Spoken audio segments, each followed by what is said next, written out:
I lift my eyes to the mountains. Where does our help come from? Our help comes from the Lord, the maker of heaven and earth. He will not let our feet slip. He who watches over us will never, ever slumber. Amen. Good morning, members. A special welcome to all our visitors this morning. Thank you all for coming safely to the service. May we all be blessed. May we all feel the warmth of St. Peter's Church. And we pray that this service will be a special blessing to everyone.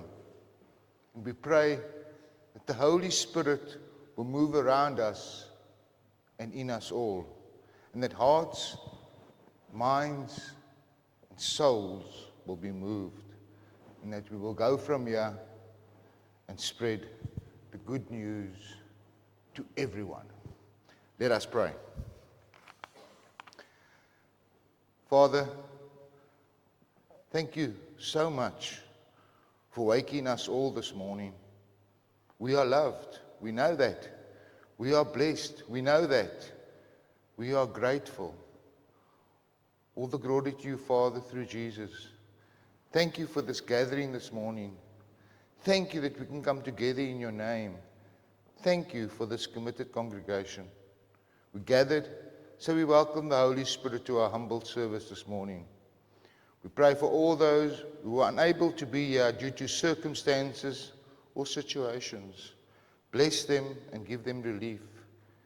It is a beautiful day, whether rain or shine or even wind.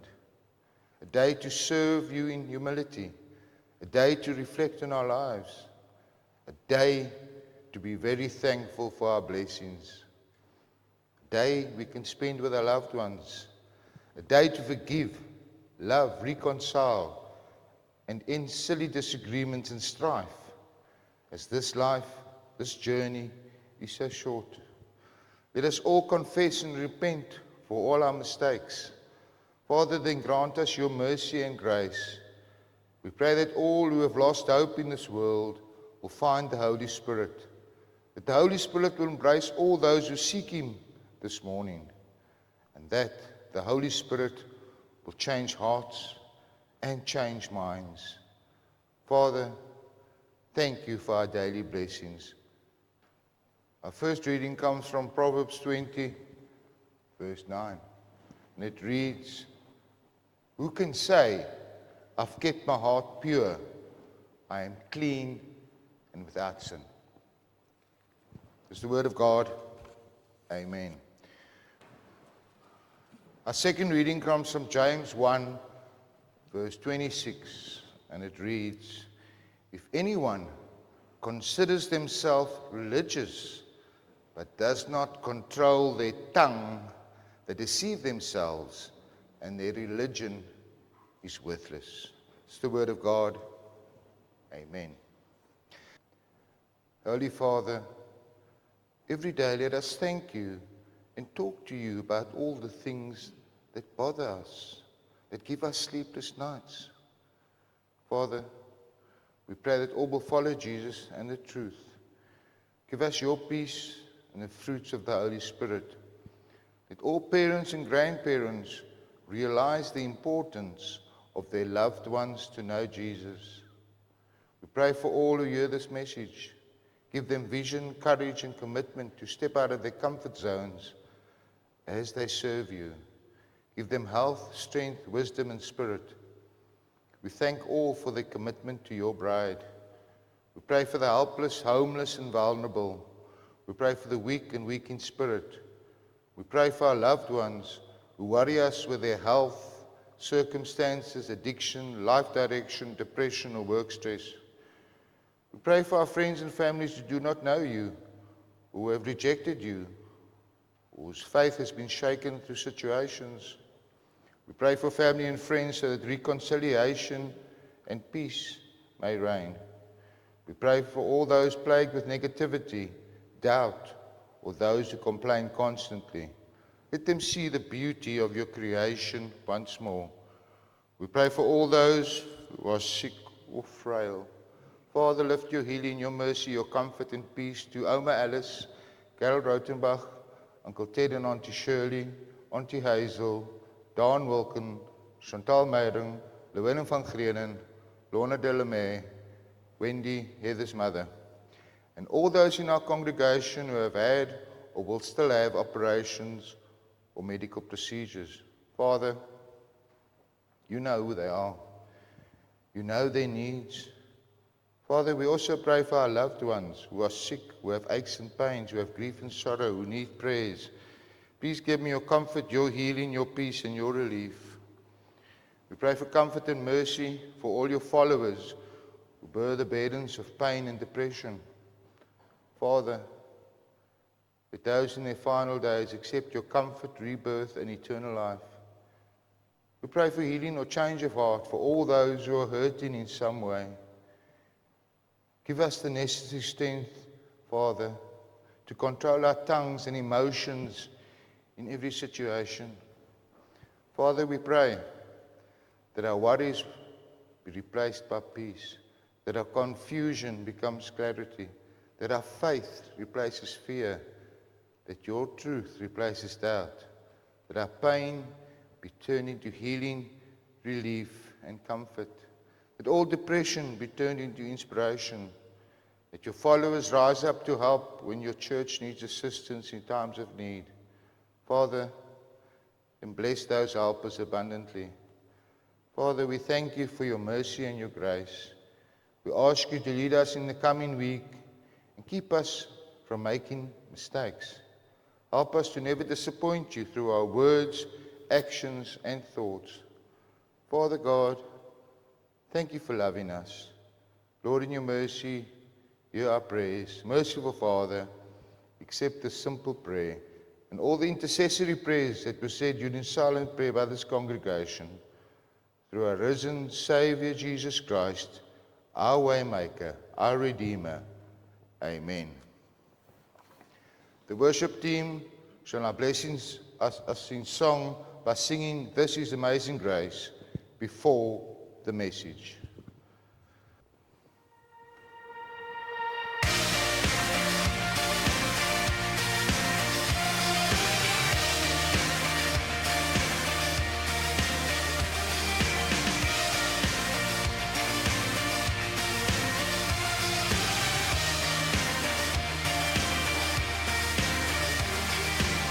Who breaks the power of sin and darkness, whose love is mighty and so much stronger, the King of glory, the King above all kings,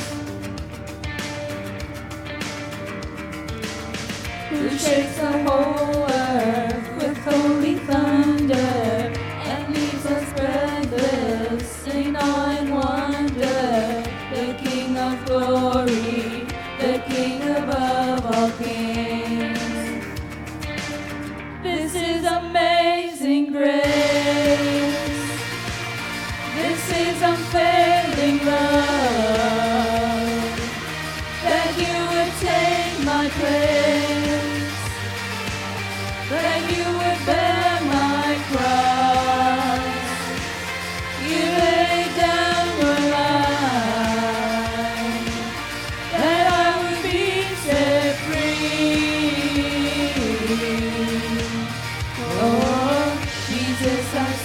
For all that you've done for me.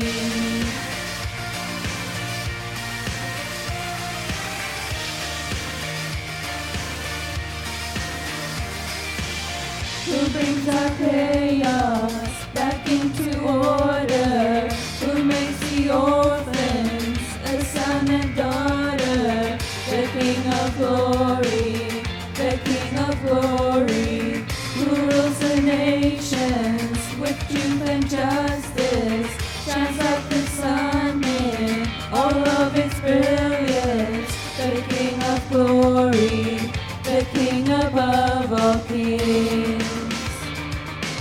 This is amazing grace. This is unfailing love.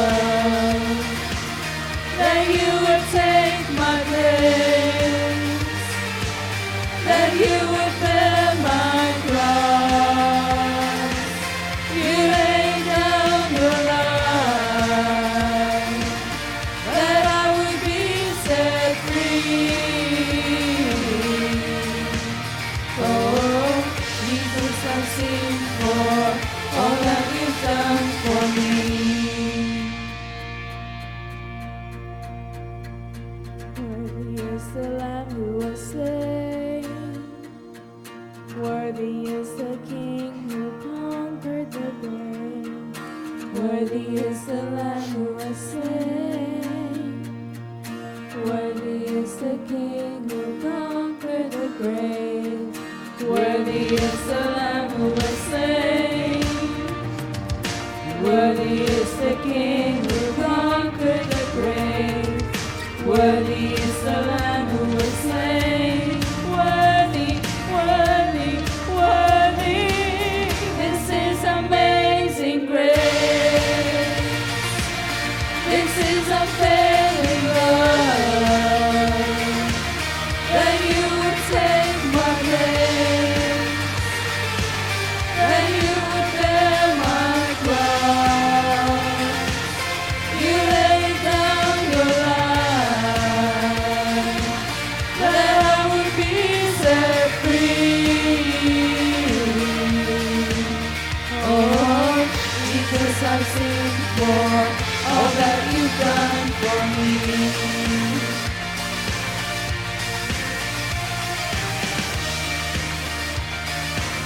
All that you've done for me.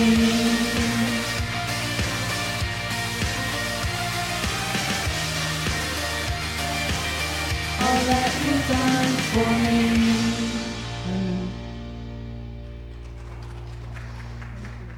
Thank you, worship team. Thank you very, very much. You know, as we get older, we seem to put on a bit of more weight. I've experienced it. I struggle to put on my shirts now and then I've got to throw them out. But we all seem, or mostly, we all seem to pick up weight.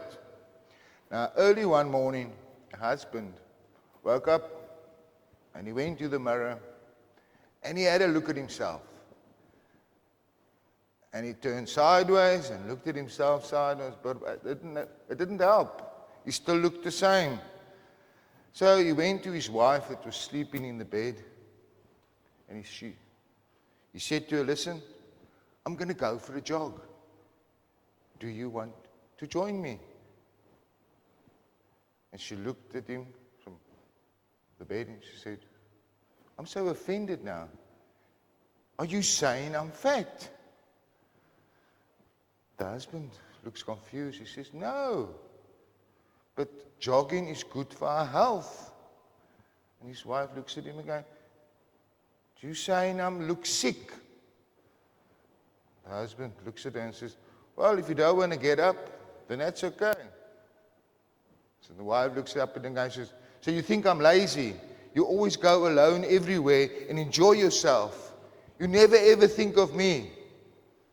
If someone experienced this type of conversation, and I'm sure a lot of people have you met someone, anything you say, they get offended? They get offended in some way. And you've got to walk on eggshells around them. No matter what you say, they will have and look for an argument. And friends, it happens all over. It happens at home. It happens at work. And sadly, it even happens at church. People get offended over the smallest things. Not so. Some may say, when the church is discussed in the group, the church hurt me. But I want to tell you this morning, the church did not hurt you. It was Susan that offended you. Stop attributing the actions of Susan to the bride of Christ. Maybe you misunderstood Susan. Maybe you didn't hear what she said properly. It's like saying, food made me fat. No, food did not make you fat. Maybe a medical condition did. Maybe unhealthy eating did. Maybe McDonald's and Burger King did. Now I need to ask, why do we come to church? We come to church as a family of believers. We come to church to have Christian fellowship. We come to church to raise each other up, to share our burdens, our worries, and our sorrows. And most importantly, we come to worship Jesus Christ, giving the Father all the glory. We did not come to church to follow Pete or Sari or Tom, because they did not die for our sins. They were not resurrected. Why do we come to the bride of Christ? We come because we follow Jesus Christ, our Lord and Savior. We have come because God loved us even before we were conceived. We have come because God loves us even though we are all sinners. Now, you may ask, what does a Christian do when they feel offended? And friends, we need to turn to the Bible and how it can shape our response. And sadly, if you've ever been on the receiving end of an insensitive comment, insensitive action, or someone cuts in front of you in a queue, we all know what it feels like being offended. It's a combination of being judged, misunderstood, and insulted. Maybe you feel unnoticeable. It may often happen to you. Sometimes it is a unique mix of emotions that many do not know how to deal with. But sadly, how you react shows your level of spiritual maturity. If you have trouble with feeling offended, or if you're looking for a way to feel less offended in life, there is some good news. It starts with a simple but important question. What does the Bible say? What does the Bible say about being offended? The Bible always has wise words to help us understand something. And what can they teach us? What do we first need to do after we feel offended? Pray for those who have offended you. When you feel offended, be still and know that God will always handle the situation. Like all situations, the best place to start is with prayer. And what does prayer do for us? Prayer calms our nerves. Prayer clears our heads. Prayer centers our hearts. It can help us see the person or situation that offended us in a new light. And we let go of the feelings which sparked. And maybe we understand why the situation occurred. What does Jesus say? Jesus says, love your enemies and pray for those who persecute you. I know this can be tough, but praying for those who have offended us makes us let go of negative feelings. It replaces negative feelings with love and understanding. And then, of course, what follows? Forgiveness is the key. Once someone offends us, it can be tempting to truly cut them off out of your lives. And sadly, many people say, I'm leaving, I'm done. This kind of thinking has caused cancel culture to run rampant in our society. Cancel culture cuts off spiritual growth for a Christian. It starves your interactions of showing grace and compassion. It's become easier to cut ties than to extend forgiveness and humility when we've been offended. The Bible teaches us that forgiveness is important. In Matthew it says, Forgive other people when they sin against you, then your heavenly Father will forgive you. But if you refuse to forgive others, your Father will not forgive your sins. Friends, it's a Christian thing to do. And I don't say it. I'm not saying it. The Bible says so. This means when someone offends us, we must forgive them just as God forgives us. And the Bible says, do not repay evil with evil. Do not retaliate with insults when people insult you. Instead, give them a blessing. If someone slaps you on the right cheek, offer the other cheek also. Now, this last verse can be confusing to understand. And it does not mean we should let people offend us all the time and just walk over us. No, turning the other cheek means we respond with kindness instead of anger when we feel offended. It cautions us against viciously fighting back or trying to get even. Speak kindly and listen. Now, isn't it true that when we feel offended, our emotions tend to run haywire? And friends, that is a slippery slope. Because we say things that we're going to regret, and we say words that we're going to regret. We don't always think clearly, which can cause us to lash out and try to retaliate. It can be tempting to fight back with harsh words when we are offended. It is not the actions of Christians to throw harsh words at each other. However, responding with kind words can always calm the situation. Proverbs remind us that a gentle answer deflects anger, but harsh words makes tempers flare. Now, it is always important because we're not all the same. We're different individuals. God made us all unique. We need to understand why we were offended. By taking time to understand the other person's perspective, we can diffuse the situation and walk away with a more intact relationship and our dignity. Now, friends, very important, very, very important, avoid gossip and slander.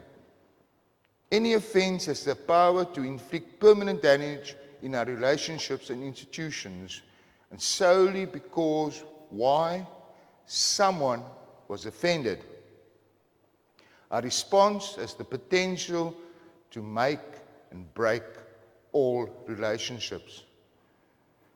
Friends, Ephesians warns us, get rid of all bitterness, rage, anger, harsh words, and slander, as well as all types of evil behavior. Isn't it so true?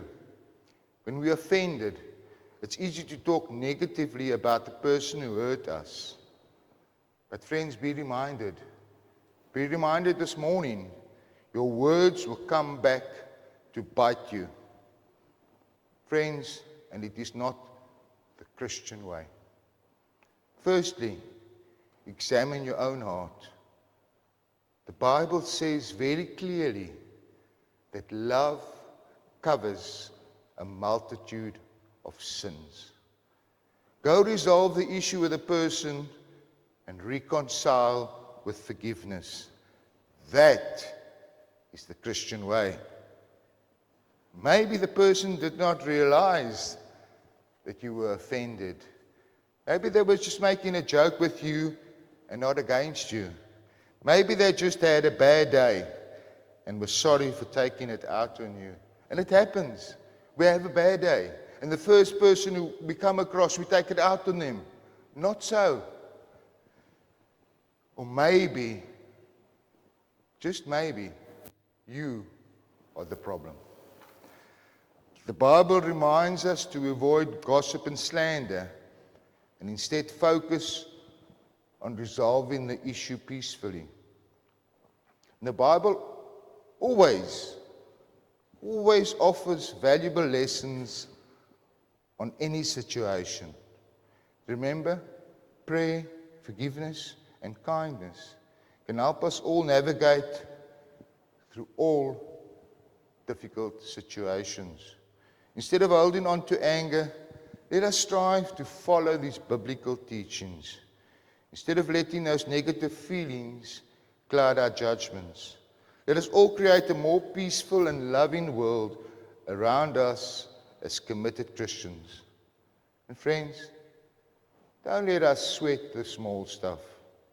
Life is too short for unnecessary arguments. Forgiveness is the most important action of a Christian. This means that when someone offends us, we must forgive them, even if they do not deserve to be forgiven. Why? Just as God forgives us daily. Show grace even when everyone else is throwing stones. And friends, I know this is sometimes difficult, but this is what God commands us to do. Brothers and sisters, I urge you to read Romans 16, verse 17 and 18, where Paul talks about division. And let's always be reminded that God says, "Vengeance is mine, I will repay." All the glory to the Father, the Son, and Holy Spirit. Let us pray. Father, remind us that on this journey, the most important action is to follow the example set by Jesus, that we sort out all stress and strife in any relationship in a mature and Christian manner. We pray that all Christians realize that God is still in control and sees what is in our hearts. We offer this humble and simple prayer through Jesus to the Father. Amen. We conclude the service by standing to sing "To God Be the Glory," and please remain standing for the benediction.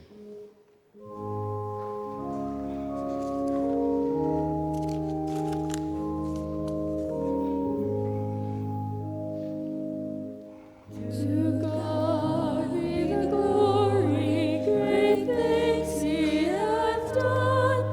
So loved He the world that He gave us His Son, who yielded His life and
May our Lord bless you all with the riches of his grace, with the treasures of his love, with the comfort of his mercies, and the sense of his presence, and with the touch of his care. Go in peace. Amen.